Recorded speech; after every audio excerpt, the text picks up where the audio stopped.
Bueno, yo lo había manejado, por ejemplo, vamos a una experiencia donde te sentiste muy mal, y muchas veces, digamos, en la experiencia del abuso, la persona cuando va a su momento de niñez ya está con el papá o bueno, con el abusador allí que le está mostrando algo, por ejemplo, que la está tocando, ¿cierto? Lo que yo vi en lo que tú dices es que en ese momento uno tiene que ir antes de que el papá o de que el abusador llegue.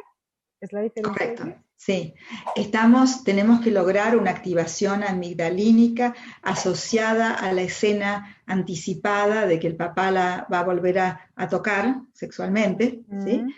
Entonces, solamente con esa angustia, pequeña angustia o gran angustia, ansiedad, rápidamente hacemos la prescripción. Acá estoy yo. Ya. Tu papá no se va a acercar. Tu papá no se Ok. va a acercar y no se va a acercar nunca más. Ahora voy, Leticia. No se va a acercar nunca más porque yo voy a estar acá y siempre voy a estar acá. Por arte de magia voy a estar acá y tu papá lo vamos a mandar a una escuela de padres donde va a cambiar o va a hacer una terapia de esquemas maravillosa, donde va a aprender a que esto no se hace. Pero como no podemos estar seguros, lo vamos a dejar hasta que tengamos la garantía de que ya ha cambiado.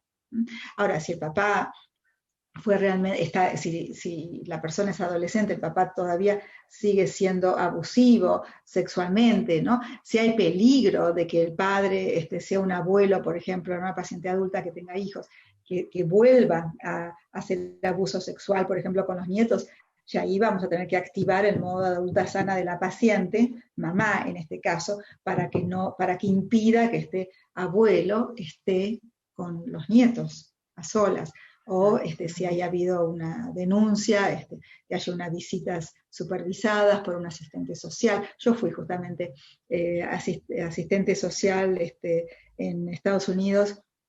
Trabajé en un caso de una abuela que no se le permitía el acceso a los niños, en este caso era abuso físico, ¿no? Pero eran visitas supervisadas enviadas por la corte. Esto lo hice cuando estaba haciendo la maestría, ya lejos y hace tiempo, y íbamos a almorzar, ¿no? Con la abuela, porque la abuela tenía derechos legales de estar al lado de sus nietos. Entonces era muy interesante porque, bueno, la madre no se sentía con confianza de que esto sucediera, y entonces la corte me designó a mí para supervisar.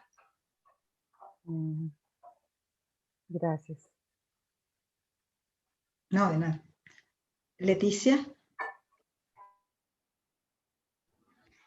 No, simplemente comentar, Patricia, que mientras escuchaba los puntos que leía Karina, no pude dejar de asociar, que me pareció súper interesante. Yo hace tiempo que estoy haciendo la formación en experiencia somática, con los planteos de Levin, de darle la posibilidad a la persona, al paciente, de completar sus respuestas, de que se pueda defender o de que pueda atacar, de que pueda hacer algo, porque lo que generó el trauma en su momento fue la imposibilidad de hacer algo con eso que le estaba sucediendo, de quedar como pasivo o pasiva frente a la situación. Así que me parece que, no sé, que combina muy bien con todo este abordaje y bueno, agradecida también de poder seguir sumando, integrando eso simplemente. Gracias, Leticia, mira qué interesante. Sí, yo hice mis webinars en ese modelo de terapia somática, Somatic Experiencing, SE, ¿no? Y por eso me parecería interesante que el doctor Arnold Arntz, que es nuestro principal investigador en terapia de esquemas, haga un estudio comparativo de terapia de imaginería receptiva sin un abordaje somático y con el abordaje somático, ¿sí? Y un grupo control para identificar cuál es más efectiva. A mí me parece que va a ser más efectiva esto porque estamos involucrando, activando el cuerpo y completando estos movimientos o expresión de estas necesidades de hacer algo o de decir algo que no pudo ser dicho en el momento del trauma o de la negligencia, situaciones de negligencia. Bien, Soledad. Sí, a mí me pareció súper interesante también comentar lo de la analogía corporal, ¿no? De acompañar con el cuerpo, porque eso también tiene un peso también a nivel cerebral, ¿no? El reconocimiento de otra, o sea, si la persona realmente está parada, se siente, ¿no? En una posición más segura, ¿no? Me parece que todo eso, ese acompañamiento corporal le da otro peso también me sale el español, al reprocesamiento, ¿no? Después, a mí lo que me pasó fue cuando empecé a leer este abordaje y escuchando así me pasó otra vez, y además habiendo hecho MDR, creo que el tema de la reparentalización me parece tan fantástico, lo de estar ahí y poder validar, ¿no? Y dar lo que no tuvo la persona. Me parece un aspecto súper, no sé cuál es la palabra para decir, pero sobre todo con pacientes que tienen tanta carencia, ¿no? de validación. No solo por la experiencia traumática, sino que lo han ido reviviendo, ¿no? A esto de la falta de padres que atiendan a sus emociones, a sus necesidades emocionales, ¿no? Posteriormente otras personas repitieron eso, ¿no? Sí. Esto es muy importante, y ahí es donde algunos terapeutas no pueden hacer una reparentalización limitada de algunos pacientes, ¿no? Por ejemplo, estaba charlando con una persona que tiene deseos de hacer terapia de esquemas, y entonces esta persona me decía, mira, yo me contacté con una terapeuta determinada que está muy bien formada, pero la viví como muy fría. Y yo, como vengo con una historia de tanta falta de amor, de cariño, de protección, de empatía, de escucha, la veo muy capaz, ¿sí? Muy capaz, muy bien formada, pero la verdad que la sentí como muy distante. Así que tal vez esta terapeuta, podemos inferir que puede estar en un modo distanciado protector, un modo de afrontamiento evitativo. Y puede perpetuar el esquema, ¿sí? De privación emocional del paciente, es decir, que no sería una buena elección como terapeuta. Sí, yo pensaba mientras te escuchaba, y me parece que va en el sentido de ese, ¿no? De cómo uno tiene que conectar, no solo con el niño, sino también con la capacidad de cuidar de uno, ¿no? De dar amor, de cuidar, de atender la necesidad del niño. Me parece también muy importante eso, porque si no, no es tan fácil reparentalizar, colocarse en ese lugar, ¿no? Perfecto. Porque también es colocarse en un lugar de apertura frente al paciente, me parece. Estás mostrando una parte tuya, que puede dar eso, ¿no? Y si no estás bien conectada con esa parte tuya, no, me parece que puede salir muy artificial, ¿no? Como muy... Exactamente. Hay que ser auténtico y poder conectar con partes de una que sean experiencias similares también a las que está transmitiendo el paciente, porque la autodivulgación, la autorrevelación del terapeuta, dentro del contexto de la relación terapéutica, uno le va a contar cosas muy íntimas al paciente, pero íntimas a nivel de sexualidad o a nivel de algunas experiencias privadas, que el terapeuta no se siente cómodo, pero algunas experiencias similares, ¿no? Si un paciente, por ejemplo, estoy pensando en una paciente que atravesó un duelo por la muerte de un papá, ¿no? Entonces, yo transmití, activé la memoria, se me activó solo, no es que yo lo hice a propósito realmente, sino que activé la memoria del duelo por la muerte de mi abuela, que era como mi mamá, ¿sí? Entonces pude conectarme, se me cayeron algunas lágrimas, por lo menos en algunos momentos con la paciente, ¿no? No es que me desregulé, pero está bien, es auténtico, y la paciente se sintió muy comprendida por mí, como que yo no estaba hablando desde un pedestal, desde un lugar de frialdad, sino que se sintió comprendida, y hubo un attunement, una sintonía emocional, creo que se dice en español, ¿no? Así que sí, muy, muy importante. Respecto al tema de la expresión de movimientos físicos, a mí me parece que es importante hacerlos, sería interesante hacerlos, esto no está como parte de la la técnica tradicional, pero a mí me parece, como estábamos diciendo, que es muy efectivo.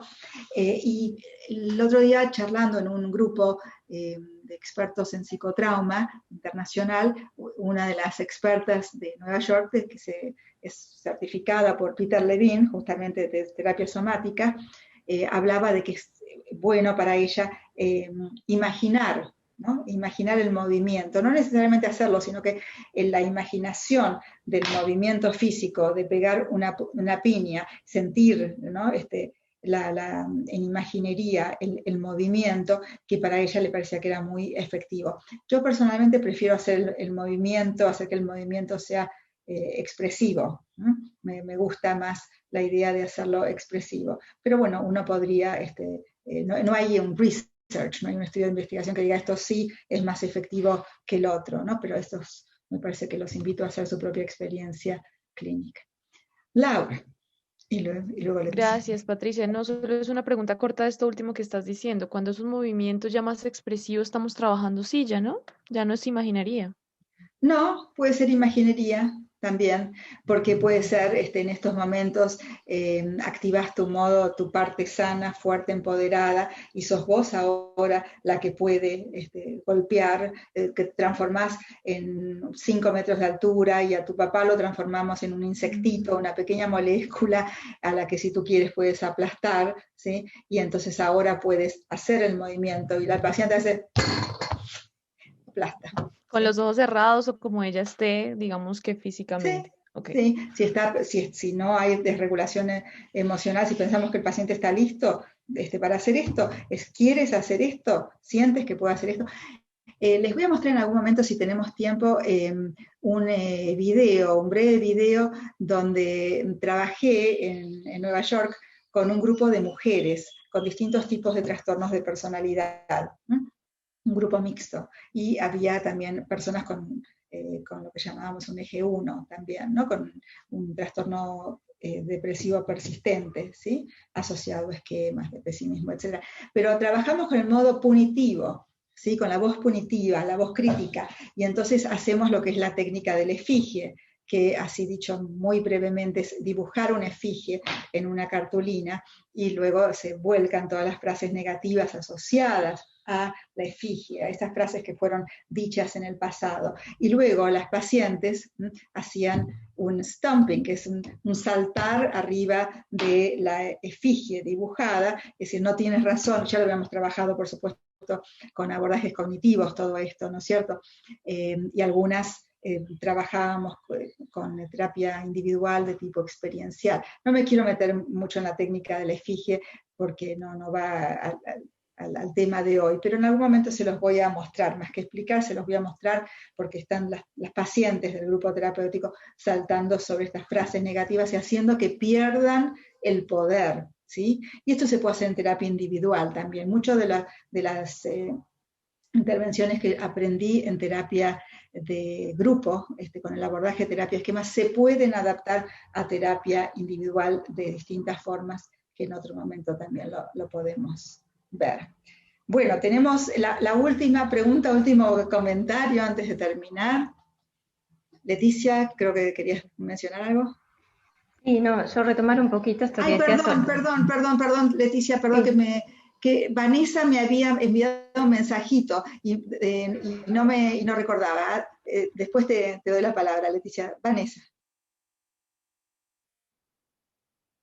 No, profe, yo quizás quería retomar esto que hablábamos recién, ¿no? En los temas de abuso, que quizás son tan complejos que uno busca y sigue buscando como estrategias, y a su vez el cuidado con el que uno se acerca. Y me pareció muy, muy interesante el tema de cómo buscar estimular y reactivar constantemente este modo adulto sano. Y a su vez el manejo que nosotros debemos tener, no solo de la teoría, sino también del ojo clínico, de cómo el paciente se está sintiendo y si lo podemos anclar. Creo que es lo que me interesó muchísimo, pero también el riesgo a la retraumatización o el riesgo a que se nos desregule en esa situación hace que para poder aplicarlo me parece que nos faltan como por decirlo en criollo, ¿no? La cancha de poder aplicarlo con pacientes que quizás no tan complejos o en situaciones donde generen riesgos tan complejos, pero me gustó muchísimo ver el abordaje más que hoy por hoy en muchos de los pacientes aparecen estas situaciones de abuso después de un tiempo de terapia por el que consultan por otros motivos. Entonces creo que puede ser, creo que es una técnica muy rica para aplicar con ellos, pero que bueno, también requiere de una formación ardua por parte de nosotros. Claro, sí, gracias, Vanessa. Sí, como decía anteriormente, la idea es no comenzar con experiencias de abuso infantil, de tipo sexual, emocional o de tipo físico, sino comenzar con escenas más light, por ahí de una voz crítica que se pueda activar, una persona que ha tenido un episodio de atracón y que después se diga a sí misma, pero sos una descontrolada, sos enferma, ¿sí? No podés cuidarte, no podés controlarte, y terminás comiendo tortas de chocolate, y comiste 2 tortas de chocolate, es decir, algo más, identificar de dónde viene esa voz y hacer un abordaje, abordajes en principio cognitivos. Pero respecto al tema de reforzar el modo adulto sano, también podemos hacer imaginería, por una cuestión de tiempo no podemos abordarlo hoy, pero también podemos, les puedo comentar que se hacen imaginerías para reforzar el modo de adulto sano, apelando también a experiencias pretéritas donde la persona se sintió resiliente y pudo afrontar situaciones difíciles, y uno puede también acceder a fortalecer ese modo de adulto sano. Bueno, medio minuto, Leticia. Medio. Nada, retomar un poquito lo que decía Soledad, que me parece que todo ese cuidado que uno tiene como terapeuta y poder sintonizar afectivamente con el paciente, me parece que es lo que hace posible el reprocesamiento. O sea que si el paciente no se siente seguro ahí con uno, difícilmente pueda largarse a tomar contacto otra vez con esas experiencias tan difíciles. Se va a mantener defendido y es muy difícil que esté dentro de esa ventana de tolerancia. Y por otra parte, Patricia, decirte que a veces esto de los movimientos es algo que surge espontáneamente en la sesión. El paciente o la paciente espontáneamente realiza algún movimiento, ¿no? Defensivo o de ataque, y que ahí está bueno también como la experiencia del ojo clínico de tomar lo que uno observa directamente del paciente. No es que uno le proponga, hace esto o hace lo otro. Surge espontáneamente y que está muy bueno como aprovechar eso, observar cómo se comporta el cuerpo y cómo esos movimientos surgen, para proponer que de pronto, bueno, a ver eso que estás haciendo, qué significado tiene para ti, o si lo podés retomar, lo podemos hacer de vuelta. Nada, perfecto, es muy interesante. Gracias, Leticia, por compartir. Veo que estás muy formada en el modelo de Peter Levine. Sí, tal cual. Esto no solamente lo dice el modelo de Peter Levine, sino que hay otros modelos de abordajes somáticos donde sí, uno, por ejemplo, ve a un paciente llorando, o uno puede ver un paciente con los brazos cruzados, ¿sí? Y entonces uno hace que el paciente esté mindful, con atención plena, identificando los brazos cruzados o las lágrimas, o en realidad con las lágrimas el paciente lo está sintiendo, ya tiene la emoción, pero imaginemos brazos cruzados, ¿no? A ver, si tus brazos pudieran, veo que tus brazos están cruzados, estás tenso, si tus brazos pudieran hablar, ¿qué dirían tus brazos? ¿Sí? Entonces, tratar de procesar aquello que el cuerpo ya nos está indicando. Y a veces el paciente, sobre todo si está en modo de afrontamiento evitativo, puede no identificar ningún sentimiento, pero empecemos por identificar la posición corporal y las sensaciones físicas. Bueno, interesantísimo. Una sola cosita más.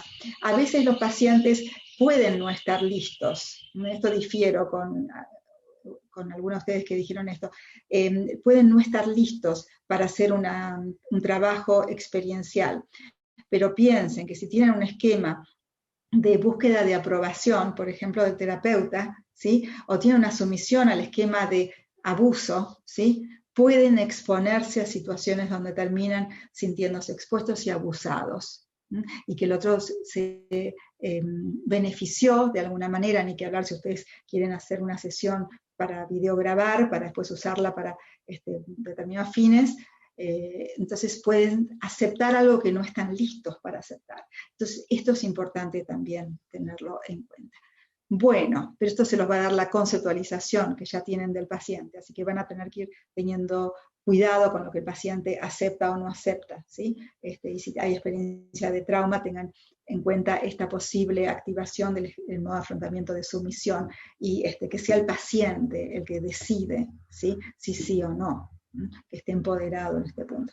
Bueno, muchísimas gracias por la participación. Evidentemente, todos son colegas muy formados, muy entrenados en distintos modelos, con comentarios muy interesantes, preguntas muy interesantes.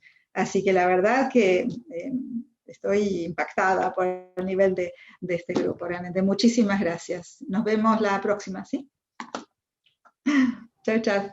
Ah, cuídense mucho. Gracias, gracias. Gracias. Gracias.